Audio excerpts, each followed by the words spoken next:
Hi Mark, I'm Sherry Feng Yishen. My student number is 17. I'm a freshman, and now I'm going to read the speech given by Theaster Gate.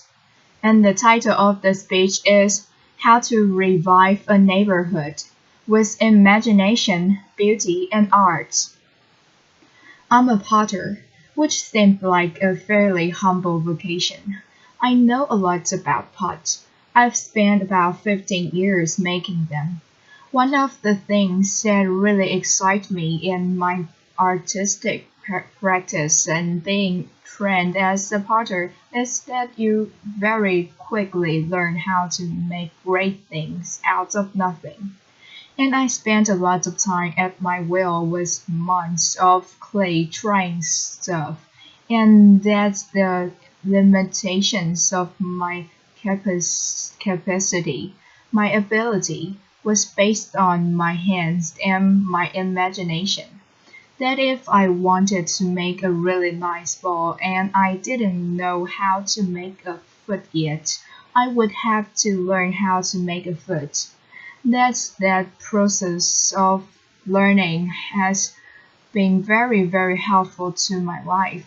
I feel like as a potter, you also start to learn how to shape the world.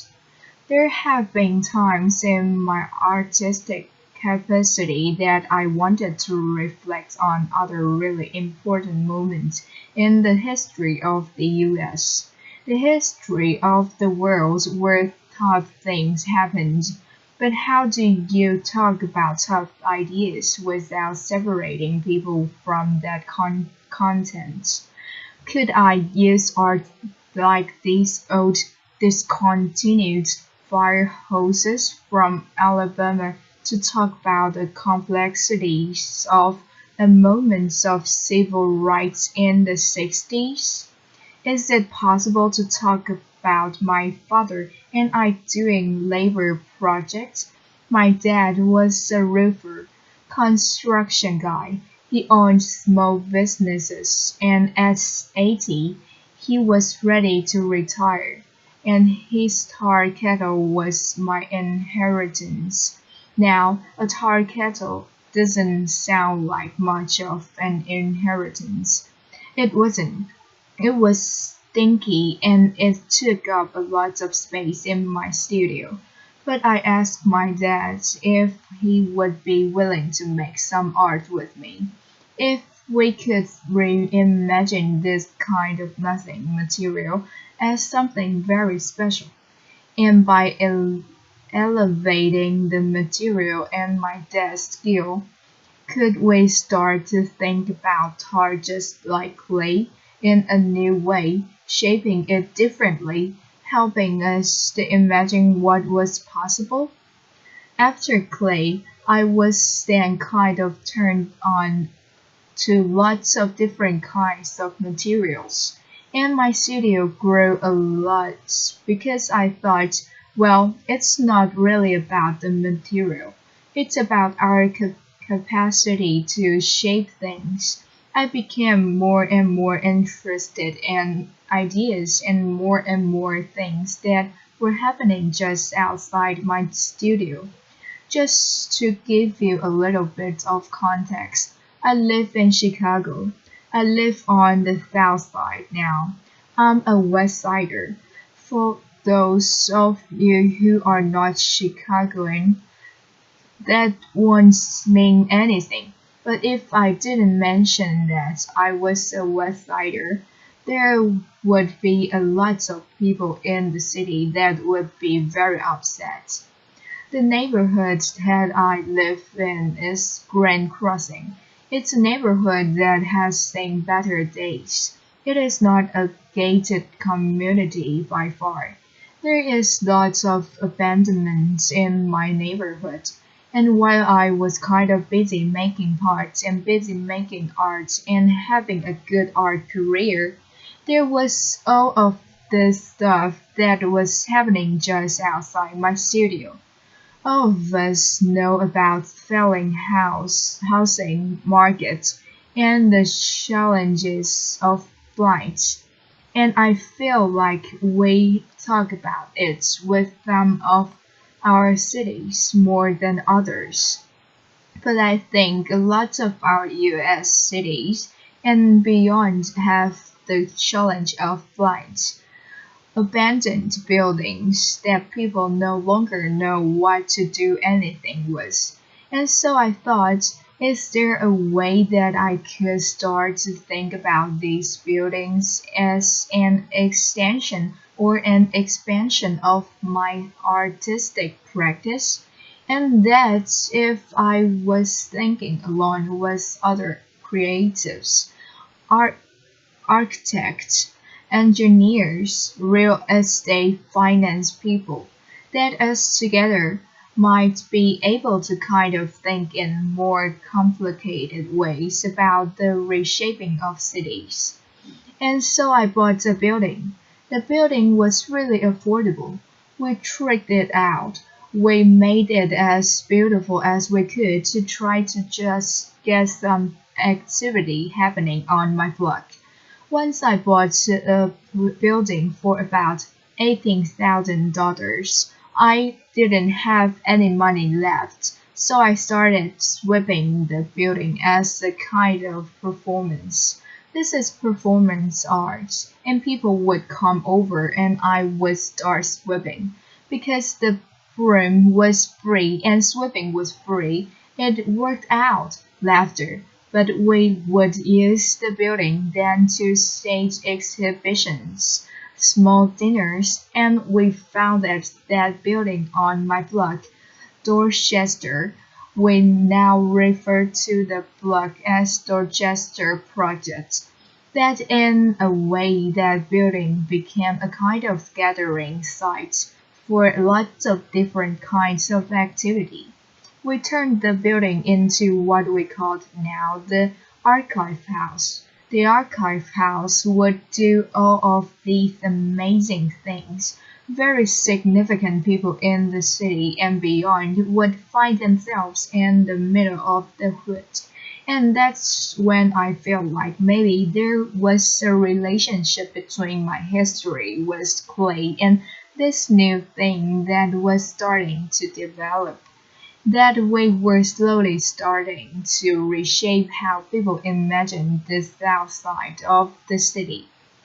One house turned into a few houses, and we always try to suggest that not only is creating a beautiful vessel important, but the content of what happens in those buildings is also very important. So we were not only thinking about development, but we were thinking about the program, thinking about the kind of connections that could happen between one house and another, between one neighbor and another. This building became what we call the listening house, and it has a collection of discarded books from the Johnson Publishing Corporation and other books from an old bookstore that was going out of business.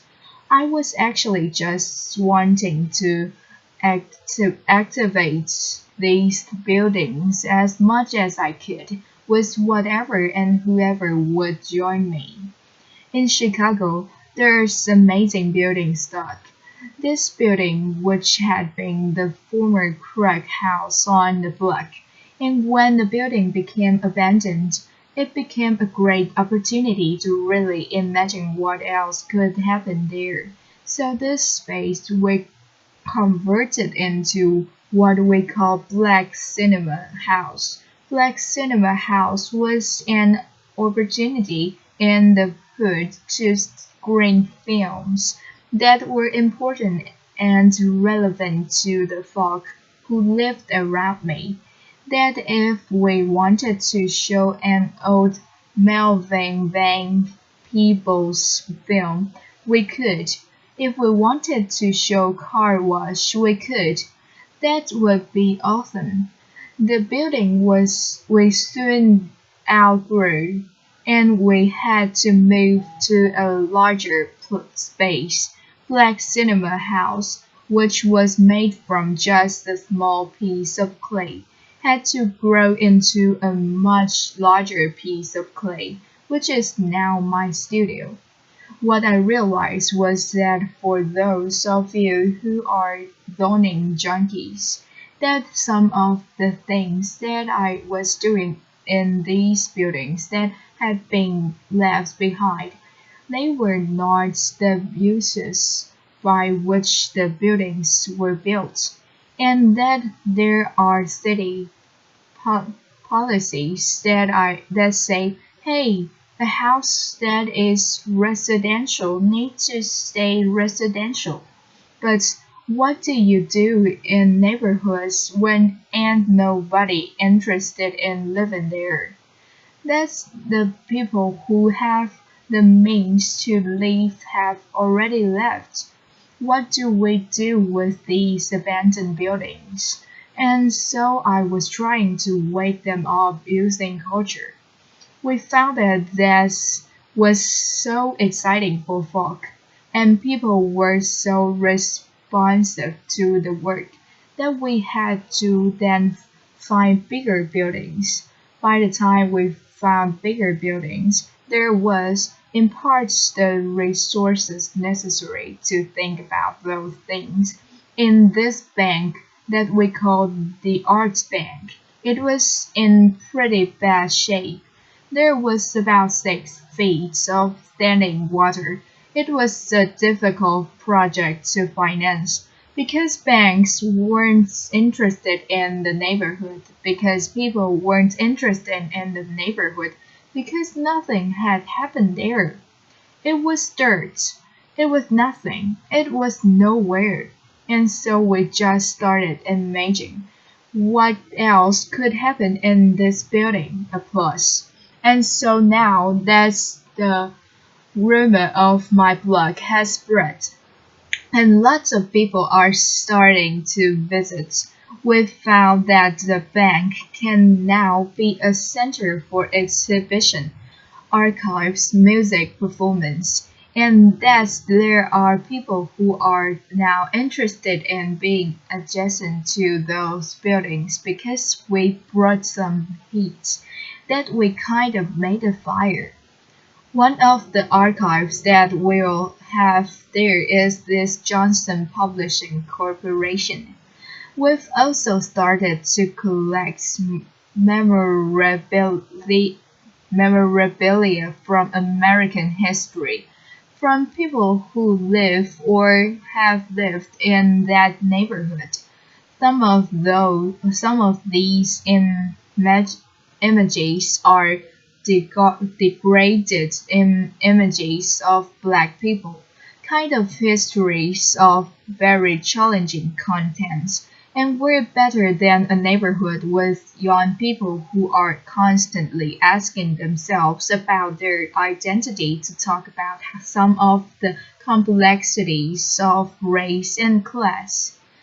In some ways, the bank represents a hub that we're trying to create a pretty hardcore node of cultural activity, and that if we could start to make multiple hubs and connect some cool green stuff around there, that the buildings that we've purchased and rehabbed, which is now around 60 or 70 units, that if we could land miniature vers- Versailles on top of that, and connect these buildings by a beautiful green belt. Applause. That this place where people never wanted to be would become an important destination for folk from all over the country and world. In some ways, it feels very much like I'm a potter, that we tackle the things that are at our will. We're trying with the skill that we have to think about this next bowl and that I want to make. And if it's It went from a ball to a singular house, to a block, to a neighborhood, to a cultural district, to thinking about the city. And at every point, there were things that I didn't know that I had to learn. I've never learned so much about zoning law in my life. I never thought I'd have to. But as a result of that, I'm finding that there's not just room for my own artistic practice. There's room for a lot of other artistic practices. So people started asking us, well, Theaster, how are you going to go to scale? And what's your sustainability plan? Laughter, applause. And what I found was that I couldn't export myself. That what seemed necessary in cities like Akron, Ohio, and Detroit, Michigan, and Gary, Indiana, is that there are people in those places who already believe in those places, that are already dying to make those places beautiful, and that often those people who are passionate about a place are disconnected from the resources necessary to make cool things happen, or disconnected from a contingency of people that could help make things happen. So now we're starting to give advice around the country on how to start with what you got, how to start with the things that are in front of you, how to make something out of nothing, how to reshape your world at a will or at your block or at the scale of the city. Thank you so much. Applause. John Cohen. Thank you. So I think many people watching this will be asking themselves the question now you just raised at the end. How can they do this in their own city? How you can't export yourself. Give us a few pages out of your playbook about what someone who is inspired about their city can do to make on project like yours. Caesar Gate. One of the things I've found that's really important is giving thought to not just the kind of individual project, like an old house, but what's the relationship between an old house, a local school, a small bodega, and is there some kind of synergy between those things? Can you get those folk talking? I found that in cases where neighborhoods has failed, they still have failed. They still often have a pulse. How do you identify the pulse in that place, the passionate people, and then how do you get folk who have been fighting, slugging for 20 years, re-energized about the place that they live? And so someone has to do that work. If I were a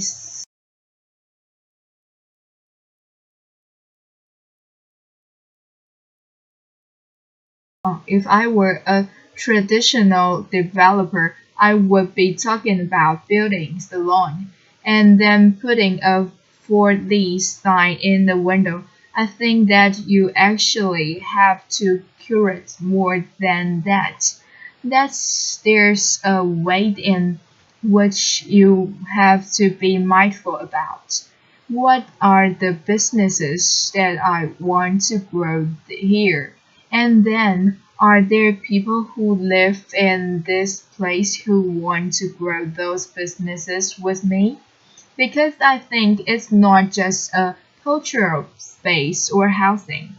There has to be the recreation of an economic core.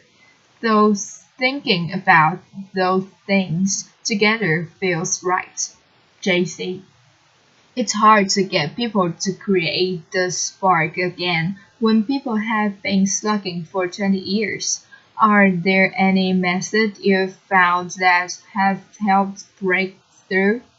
TG. Yeah, I think that's now. There are lots of examples of folk who are doing amazing work, but those methods are sometimes like when the media is constantly saying that only violent things happen in a space. Then, based on your skill set and the particular context, what are the things that you can do in your neighborhood to kind of fight some of that? So I found that if you're a theater person, you have outdoor street theater festivals. In some cases, we don't have the resources in certain neighborhoods to do things that are a certain kind of splashy. But if we can then find ways of making sure that people who are local to a space, to a place, plus people we could be supportive of the things that are happening locally, when those people get together, I think really amazing things can happen. JC. So interesting. And how can you make sure that the projects you're creating are actually for the disadvantaged and not just for the sorts of vegetarian indie movie crowds that might move in to take advantage of them? TG, right on. So I think this is where it starts to get into the thick woods. JC. Let's go there, TG. Right now, Grand Crossing is 99% black, or at least living, and we know we know that maybe who owns property in a place is different from who walks the streets every day. So it's reasonable to say that Grand Crossing is already in the process of being something different than it is today. But are there ways to think about housing trust or land trust or emission-based development that start to protect some of the space that happens? Because when you have 7,500 empty lots in a city, you want something to happen there, but you need an entities that are not just interested in the development piece, but entities that are interested in the stabilization piece. And I feel like often the developer piece is really motivated, but the other work of a kind of neighborhood consciousness, that part doesn't live anymore. So how do you start to grow up important watchdogs that ensure that the resources that are made available to new folk that are coming in are also distributed to folk who have lived in a place for a long time? JC, that makes so much sense. One more question. You make such a compelling case for beauty and the importance of beauty and the arts. There would be others who would argue that funds would be better spent on basic services for the disadvantaged. How do you combat that viewpoint or come against it? TG. I believe that beauty is a basic service, a plus. Often, what I have found is that when there are resources that have not been made available to certain under-resourced cities or neighborhoods or communities, that sometimes culture is the thing that helps to ignite, and that I can't do everything. But I think that there's a way in which, if you can start with culture and get people kind of reinvested in their place. Other kinds of adjacent um, amenities start to grow, and then people can make a demand that's a poetic demand, and the political demands that are necessary to wake up our cities. They also become very poetic. JC, it makes perfect sense to me. Sister, thank you so much for being here with us today. Thank you, Theaster Gate. Applause.